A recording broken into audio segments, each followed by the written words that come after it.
इस धरती पर हमारे माता पिता ही साक्षात ईश्वर रूपी अंश हैं। माता पिता की सेवा करना ईश्वर की आराधना का दूसरा नाम है। आज माता पिता को गंगा जल नहीं, केवल नल के जल की जरूरत है। यदि हम समय पर उनकी प्यास बुझा सके तो इस धरती पर स्वर्ग है। यह विचार इब्राहिमाबाद निवासी रमेश सिंह ने अपने अनुज स्वर्गीय काशीनाथ सिंह के साथी पुण्यतिथि के अवसर पर सप्तदिवसीय कथा आयोजन कर दिया है। उन्होंने कहा है कि जिंदगी में माता पिता द्वारा दिए गए संस्कार को आगे बढ़ाएं, इससे मनुष्य समाज की अपनी भूमिका आदर्श रूप निभाने में सक्षम होता है। उन्होंने कहा कि माता पिता के सेवा से मनुष्य की उन्नति के द्वार खुलते हैं। इस अवसर पर विभिन्न आध्यात्मिक कार्यक्रम आयोजित किया गया। सोमवार को कृष्ण जन्म की झांकी भी प्रस्तुत की गई। तत्पश्चात कथा का कार्यक्रम प्रारंभ हुआ। कथावाचक अतुल कुमार सांडिल्य ने कृष्ण जन्म से जुड़ी कथा सुना। उपस्थित जन समूह को कृष्णमय कर दिया। उन्होंने कहा कि भाद्रपद माह में कृष्ण पक्ष की अष्टमी के दिन भगवान श्री कृष्ण का जन्म हुआ था। कहा जाता है कि द्वापर युग में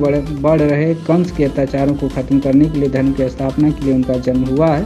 श्री कृष्ण के बचपन की कई लीलाएं प्रचलित हैं। वहीं द्वापर युग में श्री कृष्ण के मध्यरात्रि में जन्म लिया था। उनके जन्म लेते ही सभी जगह प्रकाश हो गया था। वहीं जब वासुदेव कंस को बचाने के लिए कृष्ण को गोकुल लेकर जा रहे थे तो अचानक तेज बारिश होने लगी। यमुना के जल स्तर में लहरें उठने लगी। पानी का स्तर अचानक बढ़ने लगा, लेकिन कृष्ण के चरण स्पर्श से ही यमुना का जल स्तर कम हो गया। वहीं शेषनाग ने कृष्ण पर छाया की।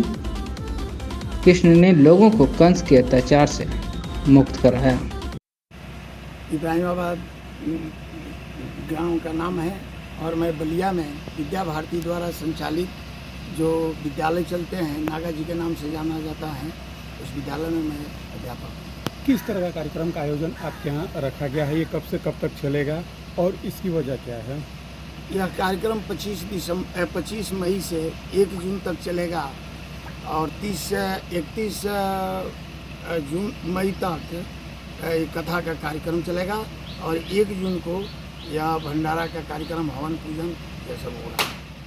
देखा जाता है कि आमतौर पे जो पुण्यतिथि होती है लोग अलग अलग तरीके से मनाया जाता है, लेकिन आपके यहाँ पुण्यतिथि अलग ही हटकर मनाया जा रहा है। आखिर क्या इसकी वजह है और ऐसे मन में कहाँ से ख्याल आया? देखिए, मैं पिछले वर्ष अपने भाभी को अयोध्या ले गया था और वहाँ पर हमारी भाभी को हर जगह कथा पूजा देखते देखते उनको ऐसा आया कि हम भी भागवत कथा सुनेंगे और हमसे बताई। तो हमने कहा ठीक है, यह काम होगा। तो उसके बाद में हम लोग अब उसके मंथन में लग गए। ये हुआ कि भाई साहब की पुण्यतिथि पर कुछ न कुछ होता रहा है, तो इस बार जो है भागवत कथा ही क्यों नहीं उनके पुण्यतिथि पर भाभी को सुनवा दिया जाए।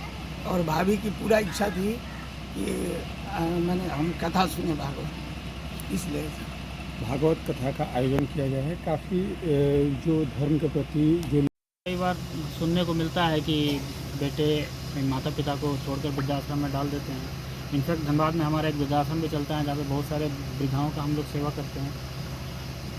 लोगों को ऐसा नहीं करना चाहिए। मतलब हम जो भी हैं आज, अगर हमारा अस्तित्व है तो हमारे माता पिता से है और हम थोड़ा सा मतलब थोड़ी सी परेशानी के चलते हमारे माता पिता को छोड़ दें, ये तो कहीं का कुछ भी कहने लायक नहीं। तो फिर उनके लिए क्या कहना चाहेंगे कि माता पिता किस तरह की सेवा करना चाहिए? और माता पिता ही एक सेवा, भगवान से बढ़कर सेवा कहा जाता है। जी, माता पिता, मैं तो वही बोल रहा हूँ, माता पिता के जो संस्कार हैं और ये माता पिता का ही संस्कार दिया हुआ है कि हम लोग इसको लेके आगे बढ़ते हैं। और हमें अगर आगे बढ़ना है तो अपने कर्मों के साथ हमें माता पिता का आशीर्वाद बहुत ही ज़रूरी है। ठीक है, बहुत बहुत धन्यवाद।